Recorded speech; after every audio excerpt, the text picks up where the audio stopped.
arreglando cosas internacionales. El pinche presidente, ¿te lo imaginas entrando a la Casa Blanca con el pinche Trump, hijo de su puta madre, por cierto? Oye, ¿quién te cortó el pelo? Te lo dejó de puta madre el pinche pelo, güey.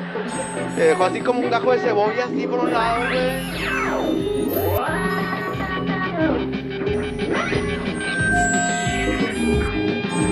Ni la lluvia, ni la nieve, ni la penumbra, tanto con mala disposición, impedirán que vaya su misión. Había pasado las primeras 24 horas sin dormir, agazapado en la regadera o tumbado en el suelo. Pasé unas cuantas horas intentando tragarme mi propia lengua, después de que me di cuenta de que mi lengua nunca dejaba de moverse dentro de mi boca, y eso me confundió un poco. Pensé que mi lengua se sentiría un poco más cómoda dentro de mi cuerpo, pero nunca conseguí que bajara lo suficiente por mi garganta como para averiguarlo. Intenté sacarla de mi boca con mis manos, para guardarla en un tupper en el refrigerador, pero cuando intenté tomarla con la mano mi lengua se resbaló entre mis dedos. Debió ser por el calor. También estuve un largo rato en la cocina organizando toppers por tamaño o por color, pero lo dejé de hacer cuando encontré un garrafón enorme de plástico vacío. Lo llené una y otra vez después de tomar todo el agua de la llave que le cabía dentro. Hice esto unas 3 o 4 veces hasta que sentí náuseas. Vomité un poco en el excusado del baño y después continué en el jardín, porque ahí podía hacerlo de pie o incluso mirando al cielo caminando un poco. Pensé en salir a la calle a ver pasar los autos, pero solo lo pensé. Cuando terminé de vomitar todo el agua del garrafón regresé a la casa y me acosté sobre el sillón de la sala. Cuando desperté, miré mi celular y vi que solo me había ido por 20 minutos. No lo sentí como 20 minutos. Tampoco lo sentí como más de 20 minutos. En realidad no lo sentí en absoluto. Pero me sentí un poco más despierto, como si le hubiera subido el brillo de la pantalla a mis ojos. Entonces comencé a dormir por bloques de 20 minutos tras intervalos de 24 horas. Después me quedé dormido en una posición extraña, sentado en las escaleras, como si mi cabeza pesara mucho y cayera entre mis piernas.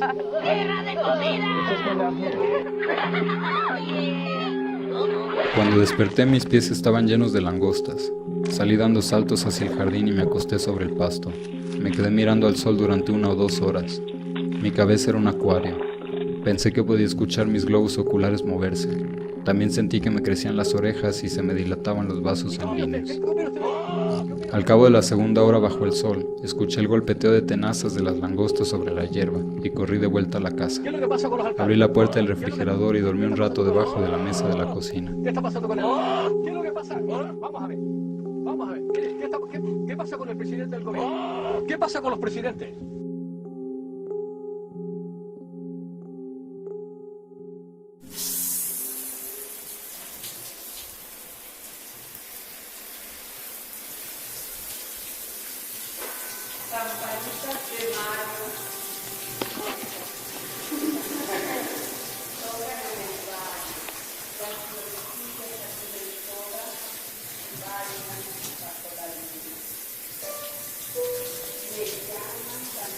Me acuerdo de la vez que fui a Pátzcuaro con mi familia. Yo no sabía que estábamos en Pátzcuaro. Las ventanas de las casas en la noche parecían parches de una manta bordada. Algo así parecían. Seguro corrían gatos negros por los callejones. En la entrada del hotel, la esposa de mi abuelo, una mujer que en realidad era calva, me decía que había algo entre los azulejos detrás de un cántaro pintado de morado. Es el gusano cebollino, le dije. Es un gusano bastante grande, de algo así como 1 o 2 metros de longitud, gordo, que se alimenta únicamente de cebollas, y a su vez su cabeza parece también una cebolla pálida y nauseabunda. Esa noche me remojé en una bañera llena de canicas azules, como si fuera una pechuga de pollo marinada con miel y mostaza. El piso era de esos azulejos blancos y negros como un tablero de ajedrez volteado de lado. Bajo mi nariz tenía un tupido bigote negro que podía retorcer como si estuviera pensando algo muy importante.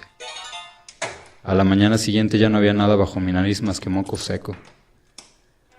Fuimos a caminar a la orilla de un valle rocoso. Yo no respiraba por las fosas nasales como acostumbro, sino que mis shorts de perritos lo hacían por mí. El valle resoplaba hacia mis guaraches marrones de piel. Hacia abajo podía ver algo así como el interior de la tierra, que respiraba como un jabalí dormido. Había cráteres llenos de lava hirviendo a nuestro alrededor, pero yo sentía frío. Sentía las tripas como envueltas en papel de burbujas frente al ventilador de un cubículo de oficina con demasiada luz. Esa noche mi abuelo estaba de mal humor. No recuerdo por qué. Recuerdo cuando volteó la cabeza hacia mí en un callejón de camino de vuelta al hotel. Su cabeza parecía un coco de Acapulco partido en dos, y de una mitad brotaba un líquido espeso de un verde brillante de otro planeta. Algo así sucede en Pátzcuaro. A veces pienso que puedo escribir sobre eso o cualquier otra cosa, pero no estoy seguro si sé escribir, porque no sé leer. Imagino que camino en línea recta sin pararme por nada. Si me cruzo con un coche, lo paso por encima. Si me cruzo con un perro, lo paso por encima. Si me cruzo con una casa, la paso por encima. Si me cruzo con un bebé, lo paso por encima. Imagino que sigo derecho hasta llegar a la cordillera de los Andes y ahí desaparezco poco a poco. A cada paso que doy desaparece una parte de mi cuerpo, empezando por mis dedos. Desaparecen mis dedos, desaparecen mis manos, desaparecen mis muñecas, desaparecen mis codos, desaparecen mis antebrazos, desaparecen mis brazos, desaparecen mis hombros, desaparecen mis axilas, desaparecen mis costados, desaparece mi pecho, desaparece mi cuello, desaparece mi ombligo, desaparecen mis muslos, desaparecen mis rodillas, desaparecen mis espinillas, desaparecen mis talones, quedan solo mis pies y mi cabeza, desaparece mi cabeza. Doy 3 o 4 o 5 pasos ciegos, desaparecen mis pies. Estoy en la cordillera de los Andes y nadie se da cuenta de que desaparecí. ¡Me tocas otra vez y te despido! There, you have something to cry about.